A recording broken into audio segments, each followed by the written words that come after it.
లూకాసు వార్త 19వ అధ్యాయం 10వ వచనం చదువుతున్నాం. నశించిన దానిని బెదకి రక్షించడానికి మనుష్య కుమారుడు వచ్చాడు. దేవునికి స్తోత్రం కలుగును గాక. యేసుక్రీస్తు ఈ లోకానికి ఎందుకు వచ్చాడు అని దేవుని వాక్యం చెప్తుందంటే, నశించిన దానిని వెదకి రక్షించడానికి. అంటే ఈ లోకంలో ఏదైతే నశించిపోయిందో అప్పటికే దాన్ని యేసుక్రీస్తు ఏం చేశాడు? వెదకి రక్షించాడు. ఏమి నశించిపోయింది లోకంలో? ఏమి పోయింది లోకంలో అంటే, మనం రోమాపత్రిక 3వ అధ్యాయం 23వ వచనంలో మనం స్పష్టంగా చదవచ్చు. ఏ భేదమును లేదు, అందరూ కూడా పాపం చేసి దేవుడు అనుగ్రహించే మహిమను పొందలేకపోతున్నారు. ఈ లోకంలో మనిషి పాపం చేయడం ద్వారా దేవుని మహిమను పోగొట్టుకున్నాడు. ఆ రకంగా దేవుని యొక్క మహిమ పోయింది, మానవునికి నశించిపోయింది. ఏమి నశించిపోయింది మానవుని యొక్క ఆత్మలో అంటే, దేవుని యొక్క మహిమ నశించిపోయింది. మానవుడు ఏమి పోగొట్టుకున్నాడు? దేవుని మహిమను పోగొట్టుకున్నాడు. అంతకు మునుపు మహిమను పోగొట్టుకున్నాడు అని అంటున్నామంటే, అంతకు మునుపు మహిమ ఉంది అనే కదా అర్థం. మీకు అర్థమైందా ఈ మాట? మహిమను పోగొట్టుకున్నాడు మానవుడు పాపం చేసి అంటున్నాడంటే, మరి అంతకుముందు మానవుడికి ఏముంది? దేవుని మహిమ ఉంది. మరి ఎట్లాగా పోగొట్టుకున్నాడు దానిని? పాపం చేయడం ద్వారా మనిషి దేవుని మహిమను పోగొట్టుకున్నాడు. మనిషి ఏదైతే పోగొట్టుకున్నాడో దాన్ని తిరిగి మరలా సంపాదించి అతనికి ఇవ్వడానికి యేసుక్రీస్తు ఈ లోకానికి వచ్చాడు. ఏదైతే నశించిపోయిందో, ఏదైతే పోగొట్టుకోబడిందో, ఏదైతే మనిషి స్వతహాగా పోగొట్టుకున్నాడో దాన్ని తిరిగి మనిషి సంపాదించుకోవడం వల్ల కాదు. మీకు అర్థమైందా ఈ మాట? మానవుడు పాపం చేసి దేవుని మహిమను పోగొట్టుకున్నాడు. ఏం పోగొట్టుకున్నాడు? ఈ లోకంలో ఏదో ఒక వస్తువు పోగొట్టుకుంటే మరలా తిరిగి వెతికి దాన్ని సంపాదించుకోవచ్చు. కానీ మానవుడు పోగొట్టుకున్నది ఈ లోక సంబంధమైన వస్తువు కాదు. మరి ఎటువంటిది అది? పర సంబంధమైనది పోగొట్టుకున్నాడు. అది కూడా దేవుని మహిమ పోగొట్టుకున్నాడు. ఇప్పుడు దాన్ని తిరిగి సంపాదించుకోవాలి అంటే ఏ మానవుడు వల్ల కూడా అయ్యేది కాదు, జరగదు. జరగాలి అంటే ముందు తన పాపము నుంచి తాను విడిపించబడాలి. పాపం చేయడం ద్వారా మహిమ పోగొట్టుకున్నాడు కాబట్టి మరలా ఆ పాపము చేయకుండా ఉండాలి, మరలా మహిమను సంపాదించుకోవాలి. మరి పాపం చేయకుండా ఉండటం మనిషికి సాధ్యమవుద్దా? సాధ్యం కాదు. కాబట్టి దానిని సాధ్యం చేయడానికే మనుషులకు అసాధ్యములైన దానిని సులభ సాధ్యం చేయడం కోసమే యేసుక్రీస్తు వచ్చాడు. ఏదైతే నశించిపోయిందో దాన్ని సంపాదించడం కోసమే యేసుక్రీస్తు వచ్చాడు. ఈ మాటలు వింటున్న ప్రియ సహోదరి సహోదరుడా, యేసుక్రీస్తు నీ కొరకు నా కొరకు ఈ భూమి మీదకి వచ్చాడు. ఎందుకంటే నీ జీవితంలో నువ్వు ఏదైతే పోగొట్టుకున్నావో దాన్ని తిరిగి నీకు ఇవ్వాలని. ఏమిటది? నీ జీవితంలో నువ్వు ఏదైతే పోగొట్టుకున్నావో, ఏదైతే కోల్పోయావో, ఏదైతే నష్టపోయావో దాన్ని సంపాదించి తిరిగి నీకు ఇవ్వాలని. నీవు దాన్ని స్వతహాగా సంపాదించుకోలేవు. కాబట్టి దేవుడే దిగి వచ్చి నీ కొరకు దాన్ని సంపాదించి నీకు ఇవ్వడం కోసమే యేసుక్రీస్తు మానవుడిగా ఈ లోకానికి వచ్చాడు. దేవునికి స్తోత్రం కలుగును గాక. హల్లెలూయా. ఇట్లాంటి సంఘటనలన్నీ కూడా పాత నిబంధనలో మనకు ఎన్నో దొరుకుతూ ఉంటాయి. మనుషులు పోగొట్టుకున్నది దేవుడు మరలా తిరిగి తనకు సంపాదించింది. ఇవన్నీ కూడా పాత నిబంధనలో మనం ఎన్నో విషయాలు చూడవచ్చు. దావీదు మహారాజు ఉండేవాడు. దావీదు సౌలు చేత తరుమబడ్డాడు. సౌలు ఒకసారి కాదు, 2 సార్లు కాదు, కనీసం 3 సార్లు దావీదు చేతికి చిక్కాడు. అయినా సరే దావీదు క్షమించి వదిలేశాడు. వదిలేసిన ప్రతిసారి మళ్ళీ సౌలు మర్చిపోయి మళ్ళీ దావీదును తరుముతూనే ఉండేవాడు. దావీదు ఆలోచించి నేను ఇశ్రాయేలు దేశంలో తిరిగినంత కాలం ఎక్కడికి వెళ్ళినా ఎవరో ఒకళ్ళు ఈ విషయాన్ని తీసుకెళ్ళి సౌలుకు చెప్తారు. మళ్ళీ సౌలు నన్ను చంపడం కోసం వస్తూ ఉంటాడు. కాబట్టి ఇశ్రాయేలు దేశం వదిలేసి వేరొక దేశం పోయి కొంతకాలం తలదాచుకుందామని వేరొక ప్రాంతానికి వెళ్ళాడు. అతనికి ఆశ్రయం ఇచ్చాడు ఫిలిష్తీ రాజు. మొత్తానికి వచ్చినంతకాలం దావీదు మంచిగానే అతనికి కనిపిస్తూ వచ్చాడు. అయితే ఒకసారి ఇశ్రాయేలులకి ఈ ఫిలిష్తీలకి యుద్ధం జరిగింది. జాగ్రత్తగా వినండి. దావీదు వెళ్ళి ఎక్కడ ఆశ్రయం తీసుకున్నాడు? ఫిలిష్తీల దేశంలో ఆశ్రయం తీసుకున్నాడు. ఇప్పుడు ఫిలిష్తీలకి ఇశ్రాయేలులకి యుద్ధం వచ్చింది. దావీదు అన్నాడు, నేను ఎంతకాలం నమ్మకంగా నీతో ఉన్నాను కదా, ఇప్పుడు కూడా నీతో పాటు నమ్మకంగా నీతో యుద్ధానికి వస్తాను, నీ పక్షాన యుద్ధం చేస్తాను అని అంటే, సరే రా అని ఆ ఫిలిష్తీ రాజు ఏం చేశాడంటే దావీదుని దావీదు యొక్క సైన్యాన్ని కూడా తనతో పాటు తీసుకుని పోయాడు.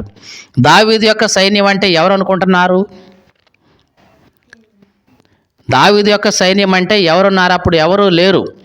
దావీదు దగ్గర ఉన్నవాళ్ళు ఎవరంటే అప్పుల బాధల్లో ఉన్నవాళ్ళు, మనశ్శాంతి లేని వాళ్ళు, సమాధానం లేని వాళ్ళు, వీళ్ళందరూ వచ్చి దావీదు దగ్గర చేరారు. అప్పుడు 300-400 మంది దాకా చేరారు. ఇట్లాగా ఈ 300-400 మందిని దావీదు తీసుకొని యుద్ధానికి వచ్చేసాడు. వచ్చేటప్పటికి ఎక్కడ ఫిలిష్తీ రాజు ఉన్నాడు, తర్వాత ఫిలిష్తీల యొక్క సర్దారులందరూ కూడా ఉన్నారు అక్కడ. వీళ్ళు దావీదును చూసి, ఇదేంటి, ఇతను ఇశ్రాయేలీయుడు కదా, మనతో పాటు తీసుకొచ్చావేంటి అని అంటే ఈ ఫిలిష్తీ రాజు అన్నాడు, నిజమేనండి, అతను ఇశ్రాయేలీయుడే, కానీ ఇశ్రాయేలు రాజు ఇతన్ని తరుముతా ఉంటే ఇతను తలదాచుకుని నా దగ్గరికి వచ్చేసాడు. నేను ఇతనికి ఆశ్రయం ఇచ్చాను. అప్పటి నుంచి ఇతను చాలా నమ్మకస్తుడుగా ఉన్నాడు. కాబట్టి నాతో పాటు యుద్ధానికి వస్తా అన్నాడు, అందుకే తీసుకొచ్చాను అంటే ఈ ఫిలిష్తీ అన్నారు, నీకేమైనా మైండ్ పోయిందా? అతను ఎవరు? ఇశ్రాయేలీయుడు. యుద్ధంలో మనసు మార్చుకొని తన రాజుతో సమాధానం పడాలని చెప్పేసి వాళ్ళందరినీ చంపేసి వాళ్ళ తలలు తీసిపోయి రాజు దగ్గర పడేసి రాజుతో సమాధానం పడతాడు కదా, మళ్ళీ వాళ్ళతో కలిసిపోతాడు కదా, కాబట్టి ఇతను వద్దు, పంపించేసాయి అన్నారు. లేదండి, ఇతను చాలా నమ్మకస్తుడు, చాలా మంచిగానే ఉన్నాడు ఇంతకాలం అంటే వద్దొద్దు, నా మాట విని నువ్వు అతన్ని పంపించేసాయి అని ఫిలిష్తీల అందరూ కూడా చెప్పేశారు ఫిలిష్తీ రాజుకి. ఈ రాజు ఇక దావీదు దగ్గరికి వచ్చి, దావీదు, నీవైతే నాకు నమ్మకంగానే ఉన్నావు, నీవు నా కంటికి దేవదూతలాగా కనపడుతున్నావు, కానీ ఫిలిష్తీల సర్దారులు ఉన్నారే, వాళ్ళు నిన్ను వద్దు అంటున్నారు, కాబట్టి దయచేసి నువ్వు వెళ్ళిపో, నీ సైన్యాన్ని తీసుకొని వెళ్ళిపో అన్నాడు. అదేంటి రాజా, ఎంతకాలం నమ్మకంగా ఉన్నాను కదా, ఇదేంటి ఎట్లా అంటారంటే, నువ్వు నాకు నమ్మకంగానే ఉన్నావు, నేను నమ్ముతున్నాను, కానీ ఫిలిష్తీల సర్దార్లే నీ మీద మంచి అభిప్రాయం లేదు వాళ్ళకి, కాబట్టి వాళ్ళ మాట కాదంటావు ఎందుకు, నువ్వు వెళ్ళి నీ ప్లేస్కి వెళ్ళిపో అన్నాడు. సరే అని దావీదు ఆ 300-400 మందిని తన వాళ్ళని అట్టేసుకొని తన ప్రాంతానికి వచ్చేసాడు, సిక్లగు అనే ప్రాంతానికి. అలా వచ్చేటప్పటికి ఏం జరిగింది, అంతకు మునిపే మిగతా శత్రువులు వచ్చేసి ఆ సిక్లగు ప్రాంతాన్ని, అంటే దావీదు ఉన్న ఆ ప్రాంతాన్ని అంతా దోచుకుని పోయారు. ఇళ్లలో ఉన్న వస్తువులన్నీ తీసుకుని పోయారు, వెండి బంగారాలు తీసుకుని పోయారు, భార్యలను తీసుకుని పోయారు, పిల్లలను తీసుకుని పోయారు, పని వాళ్ళని, పశువుల్ని అన్నిటిని కూడా తీసుకుని పోయారు. దావీదు వచ్చి చూస్తే అంతా ఖాళీ. దావీదుతో 300-400 మంది ఉన్నారు, వాళ్ళ పిల్లలు భార్యలు కూడా వెళ్ళిపోయారు, అందరిని తీసుకుని పోయారు శత్రువులు. అంతా ఖాళీ అయిపోయింది. అంతా చూస్తే ఏమి లేవు, ఇంట్లో చూస్తే భార్య లేదు, బిడ్డలు లేరు, ఏమీ లేవు, అంతా ఖాళీ అయిపోయింది. దావీదుతో ఉన్న ఆ 300-400 మంది మనుషులకి కోపం చాలా ఎక్కువైంది. వాళ్ళు అసలుకే సమాధానం లేని వాళ్ళు, ఇబ్బందిలో ఉన్నవాళ్ళు, అట్లాంటి వాళ్ళు దావీదు దగ్గర చేరారు. ఇప్పుడు ఇక్కడ చూస్తే అంతా రివర్స్ అయిపోయింది. భార్యలు లేరు, పిల్లలు లేరు, ఇంట్లో ఉన్న వస్తువులు లేవు, ఏమీ లేవు, అంతా అయిపోయింది. వీళ్ళందరూ కూడా కలిసి ఏమనుకున్నారంటే, ఇంత పరిస్థితి మనకి ఎందువల్ల వచ్చింది? దావీదు వల్లే కదా, దావీదుతో చేరాం కాబట్టే కదా, ఇతనితో పాటు యుద్ధానికి రా అంటే పోయాం కాబట్టే కదా, ఇంత పరిస్థితి మనకి ఎవరి వల్ల వచ్చింది? దావీదు వల్లే కదా, దావీదును రాళ్లతో కొట్టి చంపేద్దాం అని వీళ్ళందరూ మాట్లాడుకున్నారు. ఏం చేశారు చెప్పండి? ఏం చేశారు? దావీదుని రాళ్లతో కొట్టి చంపేద్దాం, అసలు వీడి వల్లే మనకి గతి అంతా కలిగింది అని అనుకుంటున్న సమయంలో దావీదుకి ఆ విషయం వినబడింది. అయినా సరే దావీదు పగ తీర్చుకోకుండా, వ్యతిరేకంగా లేకుండా వెళ్ళి దేవుని సన్నిధిలో ప్రార్థన చేశాడు. దేవా, ఏం చేయాలి ఇప్పుడు? శత్రువులు వచ్చారు, మమ్మల్ని అందరినీ కూడా, మా పిల్లల్ని, భార్యలు, వీళ్ళందరినీ చెరదీసుకుని పోయారు, పశువులతో సహా ఏమి మిగల్చకుండా తీసుకుని పోయారు. మరి ఏంటి పరిస్థితి? ఏం చేయాలి అంటే దేవుడు అన్నాడు, నీవు లేచి ఆ శత్రువులను తరుము, వాళ్ళని నీ చేతులకు అప్పగిస్తా అని దేవుడు చెప్పాడు. దేవునికి స్తోత్రం కలుగునుగాక. హల్లెలూయా. మరలా దేవుడు అన్నాడు, నీవు పోగొట్టుకున్న సమస్తం కూడా నీవు సంపాదించుకుంటావు, కాబట్టి తరుము అన్నాడు. ఇక వెంటనే దావీదు తన సైన్యాన్ని మొత్తాన్ని అందరినీ తీసుకొని, రండి తరుముదాం, దేవుడు మనకు అప్పగిస్తా అన్నాడు అని ఆ శత్రు సైన్యాన్ని తరుముకుంటూ పోయాడు. తరుముకుంటూ పోతే ప్రతి చోట జాగ్రత్తగా చూడండి, నీ జీవితంలో నువ్వు ముందుకు దేవుని ప్రణాళిక ప్రకారం, దేవుని మాట ప్రకారం నువ్వు ముందుకెళ్తున్న ప్రతిసారి కూడా దేవుడు ఏదో ఒక అవకాశాన్ని, ఏదో ఒక మార్గాన్ని దేవుడు నీ కోసం ఉంచుతాడు. దేవునికి స్తోత్రం కలుగునుగాక. హల్లెలూయా. ఈ మాట మీకు అర్థమైందా? దేవుని మాట ప్రకారం విని నువ్వు ముందుకు అడుగేస్తే ఆ మార్గాన్ని సరళం చేయడం కోసం దేవుడు ఏదో ఒక మార్గాన్ని నీకు ఉంచుతాడు. దావీదు తన వాళ్ళందరూ కూడా దేవుని మాట విని ముందుకు వెళ్తూ ఉంటే ఒక వ్యక్తి అక్కడ నీరసపోయి పడిపోయి ఉన్నాడు. సరే, పడిపోయి ఉన్నాడు కదా అని దావీదు దగ్గరికి వెళ్ళి అతనికి కాస్త ఆహారం అవన్నీ ఇచ్చి కాస్త తెప్పరిల్లిన తర్వాత, అబ్బాయి నువ్వు ఎవరివి, ఎందుకు ఇక్కడ పడున్నావు అని అంటే అతను చెప్పాడు, ఇదిగోండి మేము పలానా దేశస్తులమండి, మేము పలానా సిక్లగు ప్రాంతానికి వచ్చామండి, వచ్చేసి దాన్ని అంతటిని కూడా దోచుకొని వెళ్ళిపోతున్నాం. ఆ వెళ్ళిపోయే సమయానికి నాకు కొంచెం ఆరోగ్యం బాగాలేదు, నా యజమానుడు నన్ను తనతో పాటు తీసుకుని పోకుండా నేను ఇట్లా వదిలేసిపోయాడండి అని చెప్పాడు. దావీదుకి అర్థమైంది, అంటే వీళ్ళ యజమానులే ఆ సిక్లగు ప్రాంతాన్ని దోచుకొని వెళ్ళారు అని. దావీదు అన్నాడు, అబ్బాయి వాళ్ళు ఎటు వెళ్ళారో ఏంటో నాకు దారి చూపిస్తావా అని అడిగాడు.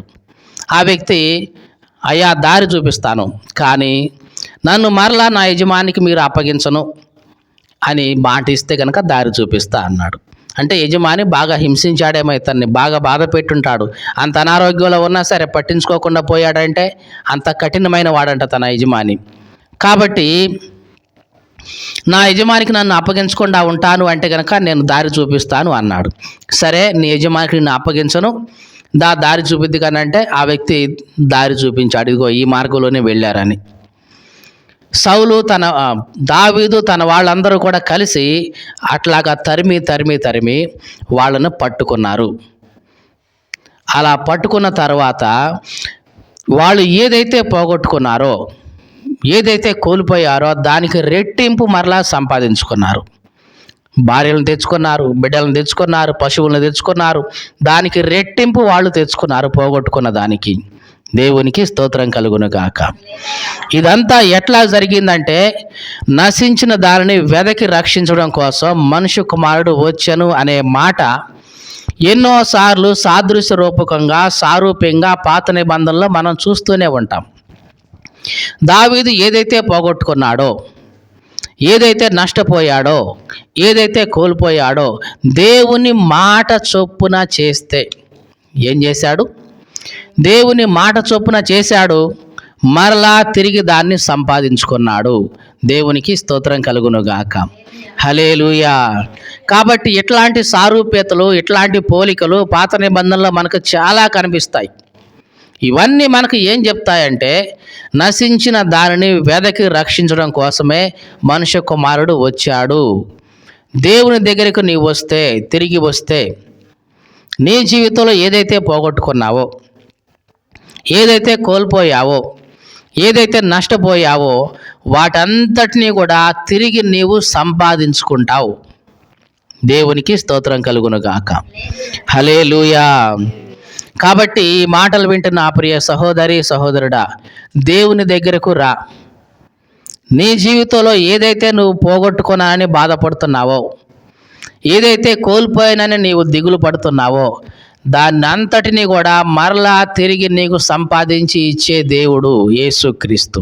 దేవునికి దూరమైనప్పుడు నువ్వు పోగొట్టుకున్నదంతా కూడా దేవుడు తిరిగి నీకు సంపాదిస్తాడు. అందుకే ఇక్కడ లూకాసు వార్త 19వ అధ్యాయం 10వ వచనంలో రాయబడింది, నశించిన దానిని వెదకి రక్షించడం కోసం మనుష్య కుమారుడు వచ్చాడు. కాబట్టి మనిషి దేన్ని పోగొట్టుకున్నాడు అంటే దేవుని మహిమ పోగొట్టుకున్నాడు. ఏం పోగొట్టుకున్నాడు? దేవుని మహిమ పోగొట్టుకున్నాడు. దేవుని మహిమ ఎలాగ పోగొట్టుకున్నాడంటే పాపం చేయడం ద్వారా. ఈ లోకంలో చాలామంది పాపము అనగానే ఏమనుకుంటారు? వ్యభిచారం చేస్తే పాపం, దొంగతనం చేస్తే పాపం, నరహత్య చేస్తే పాపం, అబద్ధ సాక్ష్యం చెప్తే పాపం, ఇట్లాగా అనుకుంటారు చాలామంది. కానీ దేవుని వాక్యంలో ఒక మాట రాయబడి మాట ఏమిటంటే, పాపం అంటే ఇది కూడా పాపమే, ఇదంతా కూడా ఒకే వర్గమైన పాపం. అదేమిటంటే ఆజ్ఞాతిక్రమము. ఏమిటి అది? ఆజ్ఞాతిక్రమమే పాపము. అంటే దేవుని ఆజ్ఞను నువ్వు అతిక్రమిస్తే అదే నీకు పాపంగా పరిగణించబడుతుంది. ఏదైనా తోటలో జరిగింది ఇదే.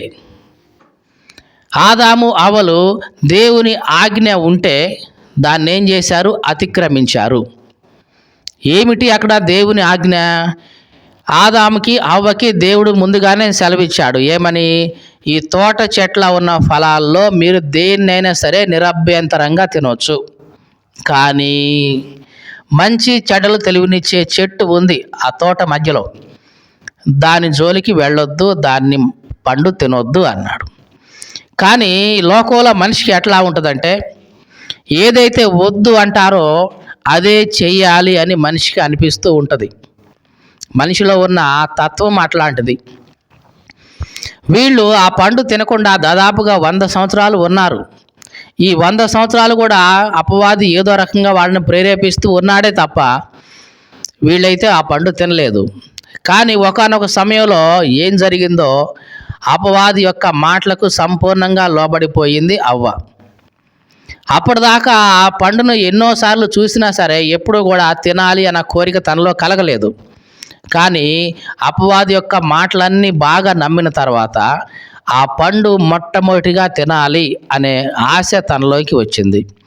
దేవుడు ఏదైతే వద్దు అని చెప్పాడో అది చెయ్యాలి, చేసి చూద్దాం, చేస్తే ఏమవుతుంది అనే ఆలోచన అవ్వలోకి వచ్చేసింది. ఈ మాటలు వింటున్న ఆ ప్రియ సహోదరి సహోదరుడా, నీ జీవితంలో కూడా దేవుడు ఏదైతే వద్దు అంటాడో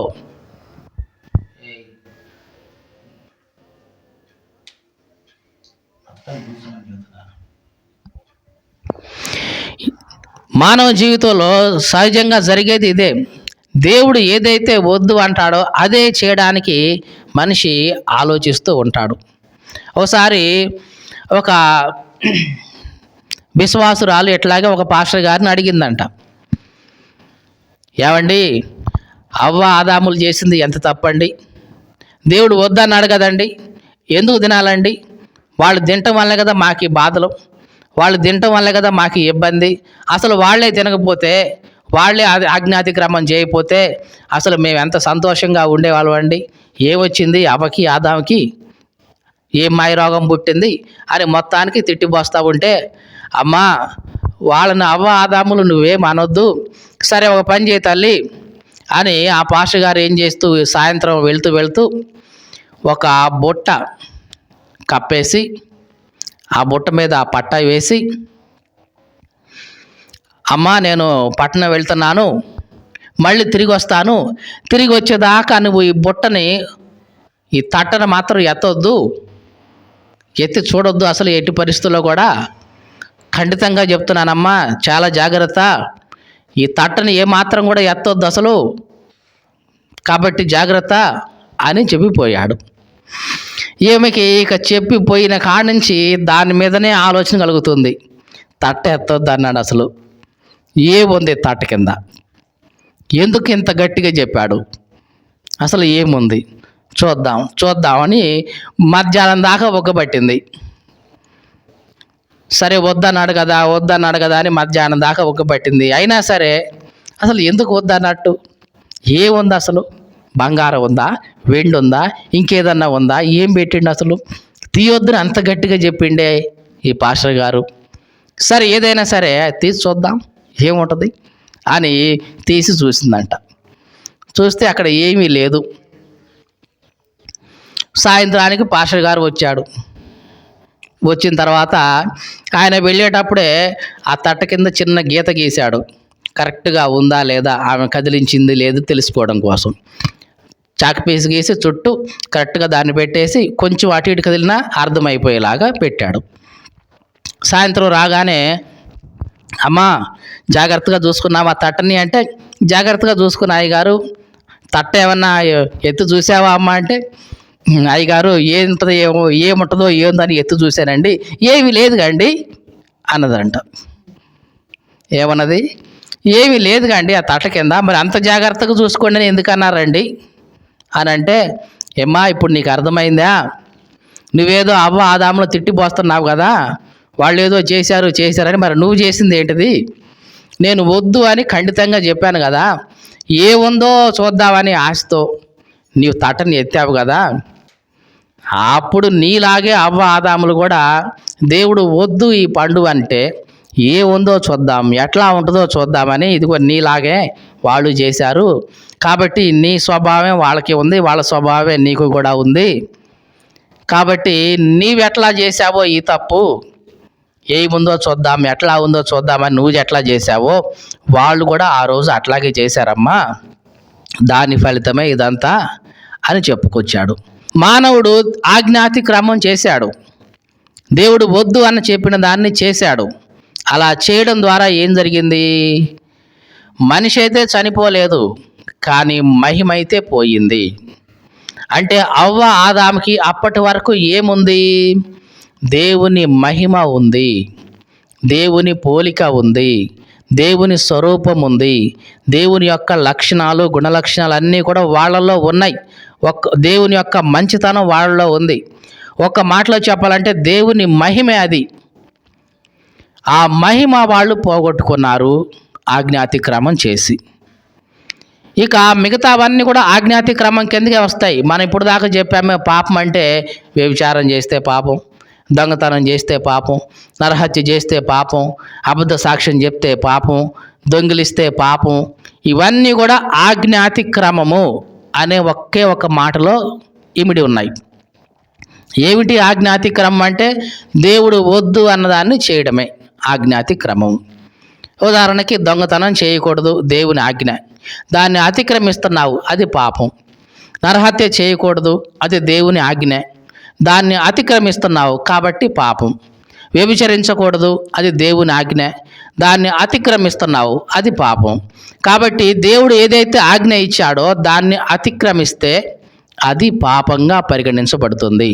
చివరకు పండు తినొద్దు అని చెప్పినా సరే అది ఆజ్ఞ, దాన్ని అతిక్రమించినా అది కూడా ఏమవుతుంది? పాపమే. దేవుడు ఏదైతే వద్దు అని చెప్పాడో దాన్ని చేసినప్పుడు ఆజ్ఞాతిక్రమం అవుతుంది. కాబట్టి ఆజ్ఞాతిక్రమమే పాపము. దేవునికి స్తోత్రం కలుగునుగాక. హల్లెలూయా. కాబట్టి యేసుక్రీస్తు ఈ లోకానికి ఎందుకు వచ్చాడు? మానవుడు ఏ మహిమైతే పోగొట్టుకున్నాడో దాన్ని తిరిగి అతనికి ఇవ్వడానికి, సంపాదించి ఇవ్వడానికి వచ్చాడు. అంటే యేసుక్రీస్తు సిలువలో చనిపోయి ప్రాణం పెట్టి రక్షణ సంపాదించాడు. ఈ రక్షణ పొందిన నీకు నాకు ఏమి కలుగుతుందంటే, చిన్నగా దేవుని మహిమ నీలో ప్రవేశిస్తుంది. దేవునికి స్తోత్రం కలుగునుగాక. చివరికి రక్షణ పొందుకున్న వ్యక్తి దేవుని పోలికలో నడుచుకుంటూ, దేవుని చూస్తూ తన జీవితాన్ని కొనసాగించుకుంటూ, తన అడుగులు, తన ప్రవర్తన, తన జీవితాన్ని మార్చుకుంటూ, దేవుని పోలిక, దేవుని యొక్క స్వరూపం, దేవుని యొక్క లక్షణాలు, అల్టిమేట్గా దేవుని యొక్క మహిమ పొందుతాడు. దేవునికి స్తోత్రం కలుగునుగాక. హల్లెలూయా. కాబట్టి నువ్వు ఈ జీవితంలో ఏదైతే పోగొట్టుకున్నావో అది మొత్తాన్ని తిరిగి సంపాదించి ఇచ్చేవాడు యేసుక్రీస్తు. ఏమండి, మహిమైన ఇంకేమీ లేదా? నువ్వు ఈ లోక సంబంధంగా నువ్వు ఏదైతే పోగొట్టుకున్నావో అవి కూడా నీకు సంపాదించి ఇచ్చేవాడు ఆయనే. అన్నిటికంటే ఉన్నతమైన మహిమనే నీకు తిరిగి ఇస్తున్నప్పుడు ఇంకా వాటికంటే తక్కువైనవి నీకు తిరిగి ఇవ్వడనుకున్నావా? మీకు అర్థమైందండి? అన్నిటికంటే ఉన్నతమైనది దేవుని మహిమ. అట్లాంటి ఉన్నతమైన దేవుని మహిమనే నీకు తిరిగి ఇచ్చే ఉద్దేశం ఆయనకున్నప్పుడు ఇక అంతకంటే తక్కువైనవి ఇస్తాడా లేదా? తప్పనిసరిగా ఇస్తాడు.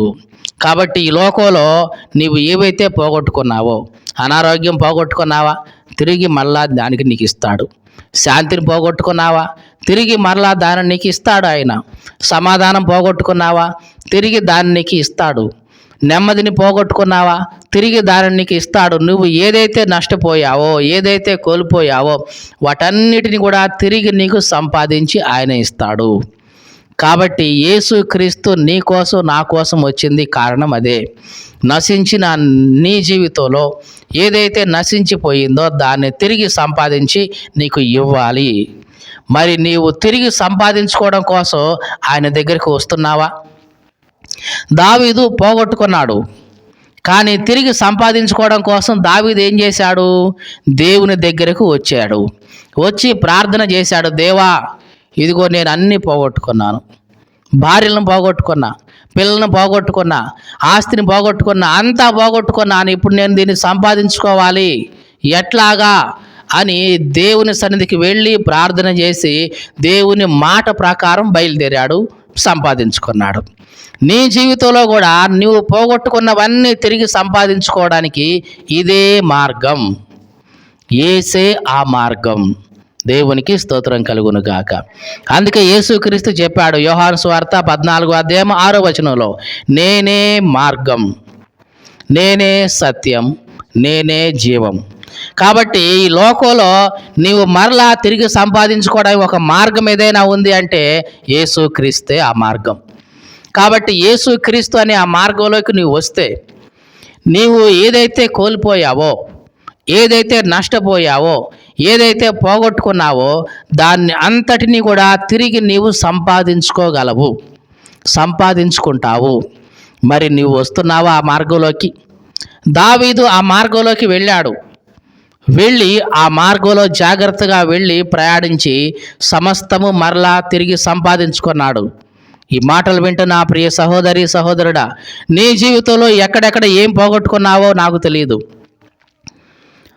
ఆరోగ్యం పోగొట్టుకున్నావా, ఆస్తి పోగొట్టుకున్నావా, నెమ్మది పోగొట్టుకున్నావా, సమాధానం పోగొట్టుకున్నావా, శాంతి పోగొట్టుకున్నావా, ఇంకా ఏమైనా పోగొట్టుకున్నావో తెలియదు.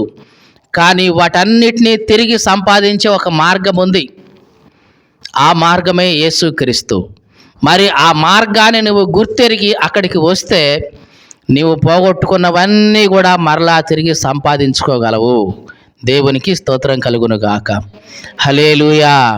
కాబట్టి సంపాదించుకునే మార్గాన్ని దేవుడు నీ ముందు పెట్టాడు.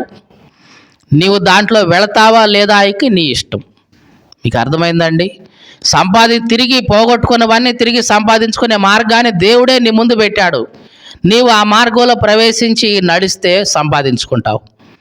లేదండి నేను ఆ మార్గంలోకి వెళ్ళను, నాకు ఇష్టమైన మార్గంలోకి నేను పోతా అనుకుంటే ఇక నీ ఇష్టం. ప్రతి మనిషికి దేవుడు ఒక ఛాయిస్ అనేది ఇచ్చాడు. దేవుడు మనుషుల్ని రోబోలాగా చేయలా. రోబోలాగా చేస్తే ఏమయ్యేది? మిషన్ పెట్టి ఆడించడమే ఇక, ప్రోగ్రామ్ చేసి నడిపించడమే ఇక. దేవుడు మనిషిని అట్లా చేయలా. సెల్ఫ్ విల్లింగ్ ఉండేలాగా చేశాడు, స్వచ్ఛత్వం ఉండేలాగా చేశాడు. అంటే నువ్వు ఎంచుకునే స్వేచ్ఛ దేవుడు నీకు ఇచ్చాడు. ఈ లోకంలో 2 రకాలైన మార్గాలను దేవుడు నీ ముందు పెట్టాడు, జీవ మార్గం, మరణ మార్గం. నువ్వు ఏ మార్గాన్ని ఎంచుకుంటావో అది నీ ఇష్టం, నీకు వదిలేశాడు దేవుడు. నీవు గనుక జీవ మార్గాన్ని ఎంచుకొని యేసుక్రీస్తు యొక్క మార్గంలోకి ప్రవేశిస్తే నిజంగా నీవు జీవాన్ని పొందుకుంటావు. మహిమను పొందుకుంటావు. ఏదైతే పోగొట్టుకున్నావో అది మొత్తం తిరిగి సంపాదించుకుంటావు. అది అంతే, నాకు వద్దండి, నాకు ఆ మార్గం అక్కర్లేదు, ఈ లోక సంబంధమైన మార్గమే చాలా విశాలంగా ఉంది, బాగా ఎంజాయ్గా ఉంది, దీంట్లో పాపంలో నేను ఇస్తాను కాబట్టి నేను వెళ్తానని ఇట్లాగా నువ్వు లోక సంబంధమైన మార్గాన్ని ఎంచుకుంటే, మరణ మార్గాన్ని ఎంచుకుంటే చివరకు దాని ఫలితం ఏమిటంటే నరకం. ఏముంటుంది? నరకం. కాబట్టి నువ్వు ఎంచుకునేది ఏమిటి ఒక్కసారి ఆలోచించు. దేవుడైతే ఒక మంచి మార్గాన్ని నీ ముందు పెట్టి, ఇదిగో ఈ మార్గంలో నువ్వు వెళితే నీవు సమస్తము సంపాదించుకుంటావని చెప్తాడు. నీవు దాన్ని ఇష్టపడి ఆ మార్గంలో ప్రవేశిస్తే నిజంగా నీవు ధన్యుడివి, ఆశీర్వదించబడిన వాడివి. లేదండి, నాకు ఆ మార్గం ఇష్టం లేదు, నేను వేరొక మార్గంలోకి వెళ్తానంటే ఇక నీవు తీసుకున్న నిర్ణయానికి నీవే బాధ్యుడివి. కాబట్టి మనం ఎట్లాంటి మార్గాన్ని ఎంచుకుంటున్నాం, మన ఆశలు ఎట్లా ఉన్నాయి ఒక్కసారి మనం ఆలోచించుకోవాలి. ఒకసారి ఒక పంది బురదలో దొర్లుతూ ఉందంట. ఒక హంస దాని దగ్గరికి వచ్చేసి, ఇదిగో నీవు ఇక్కడ సరిగ్గా ఉండట్లేదు కదా, మనం పైన ఆకాశంలోకి వెళ్దాం, అక్కడ చాలా మంచి వాతావరణం ఉంటుంది, మంచి గాలి ఉంటుంది, స్వచ్ఛంగా ఉంటుంది, ప్రశాంతంగా ఉంటుంది, అక్కడ చాలా సంతోషంగా ఉంటుంది, అక్కడికి వెళదాం అని అంటే ఈ పంది అన్నట్టు కదా, మరి అక్కడ కూడా బురద గుంట ఉంటుందా దొరలటానికి అన్నదంట. ఈ బురద గుంట నుంచి తప్పించాలనే హంస మాట్లాడుతుంటే ఈ పంది ఏమంటుంది, ఇంకా అక్కడ కూడా బురద గుంట ఉంటుందా ఎట్లాగా దొరలటానికి అంటుంది. అంటే దీని మనసు ఎక్కడికి వెళ్ళినా సరే ఆ బురద గుంట మీదే ఉంది. చాలామంది యొక్క ఆలోచనలన్నీ, వాళ్ళ జీవితాలన్నీ ఇట్లాగే ఉంటాయి. ఎక్కడికి వెళ్ళినా సరే వాళ్ళ మనసు అంతా కూడా లోక సంబంధమైన వాటి మీదనే ఉంటుంది. దాంట్లోంచి బయటికి రారు. ఎంతసేపటికి ఏవి తినాలి, ఏవి త్రాగాలి, ఏమి ధరించుకోవాలి, ఏం సంపాదించుకోవాలి, ఏం పోగేసుకోవాలి, వీటి మీదనే తప్ప దేవుని వైపు చూద్దాం, ఆత్మ సంబంధంగా బ్రతుకుదాం, ఆత్మీయులుగా ఉందాం, పరలోక రాజ్యాన్ని చేరుకుందాం అనే ఆశ మనుషుల్లో కనిపించట్లా, మనుషుల్లోకి రావట్లా. ఎంతసేపటికి ఈ లోక సంబంధమైన ఆ బురద గురించి ఆలోచిస్తూ ఉంటాయి. జాన్ బనీన్ అనే ఆయన ఒక పుస్తకం రాశాడు, యాత్రికుని ప్రయాణం. ఆ యాత్రికుని ప్రయాణంలో ఒక వ్యక్తి ఒక చీపురు పట్టుకొని, పెద్ద చీపురు పట్టుకొని కింద ఊడ్చుకుంటూ ఉన్నాడు. ఆ పైన అతనికి పైన దేవదూత ఎగురుతూ తన చేతిలో ఉన్న బంగారు కిరీటాన్ని పట్టుకొని ఆ వ్యక్తిని పిలుస్తూ ఉంది. ఎదుగో అబ్బాయి, నీవు గనక తల పైకెత్తి చూస్తే ఈ బంగారు కిరీటం నీకు పెడతా, నీవు తల పైకెత్తి చూస్తే ఈ బంగారు కిరీటం నీకు పెడతా అని దేవదూత ఎగిరి ఎగిరి అరుస్తూ ఉన్నా, అతను పైగా వెళ్ళి అరుస్తూ ఉన్నా అతను మాత్రం ఏమీ పట్టించుకోకుండా అలాగే తలకాయ ఉంచుకొని అతను అక్కడున్న చెత్త ఇవంతా కూడా పోగు చేస్తూ ఉన్నాడు. ఏమిటి దీని అర్థం అని క్రైస్తవుడు అక్కడ ఉన్న భావసూచకుని అడిగితే, ఈ లోకంలో ఉన్న మనుషుల యొక్క పరిస్థితి అంతా ఇట్లాగే ఉంది. దేవుని యొక్క సేవకులు, దేవుని యొక్క ప్రవక్తలు, దేవుని యొక్క దూతలు వచ్చి, ఇదిగో పైకి చూడండి, దేవుని వైపు చూడండి, పరలోకం వైపు చూడండి, దేవుడు మీకు జీవ కిరీటం పెడతాడు, దేవుడు నీకు మహిమ కిరీటం పెడతాడు, నిత్య జీవాన్ని దేవుడు మీకు ఇస్తాడు అని ప్రకటిస్తూ చెప్తూ ఉన్న ఈ లోకంలో మనుషులు అతనిలాగే తల వంచుకొని పరలోకం వైపు తల ఎత్తకుండా భూ సంబంధమైన వాటి వైపు చూస్తూ తలదించుకొని ఈ లోకంలో ఉన్న చెత్త చెదరాన్ని మొత్తం పోగు చేసుకుంటున్నారు. ఈ లోకంలో ఉన్న డబ్బు, బంగారం, వెండి, వస్తువులు, వాహనాలు, వీటి కోసమే వాళ్ళ సమయాన్ని అంతా వెచ్చిస్తున్నారు, వీటి కోసమే వాళ్ళ జీవితాన్ని అంతా వెచ్చిస్తున్నారు, చివరికి చనిపోతున్నారు, అట్లాగే వస్తున్నారు. కాబట్టి ఏ మనిషి అయితే తల ఎత్తి పైకి చూస్తాడో, పరలోకం వైపు చూస్తాడో, దేవుని వైపు చూస్తాడో అతనికి దేవుడు జీవ కిరీటాన్ని పెడతాడు, మహిమ కిరీటాన్ని పెడతాడు, నిత్య జీవాన్ని దేవుడు అతనికి ప్రసాదిస్తాడు అని చెప్పాడు. ఈ మాటలు వింటున్న నా ప్రియ సహోదరి సహోదరుడా, మరి నీవెట్లా ఉన్నా ఒక్కసారి ఆలోచించుకో. దేవుని సేవకులు, ప్రవక్తలు ఎన్నోసార్లు పైకి ఎగిరి ఎగిరి చెప్తా ఉన్నారు, స్వరాన్ని పెంచి మరీ చెప్తా ఉన్నారు, ఇదిగో నీవు తల పైకెత్తి చూడు, దేవుని వైపు చూడు, పరలోకం వైపు చూడు, నీకు నిత్యజీవం వస్తుంది అని చెప్తే మరి నువ్వేం చేస్తున్నావు? పరలోకం వైపు చూస్తున్నావా? దేవుని వైపు చూస్తున్నావా? ఆ కిరీటాన్ని పొందుకుంటున్నావా? లేదా అందరిలాగానే నీవు కూడా భూ సంబంధమైన వాటినే చూస్తూ ఉన్నావా? ఈ లోక సంబంధమైన వాటి వైపే నీ కనుదృష్టి ఉందా? ఒక్కసారి మనలను మనం పరీక్షించుకుందాం.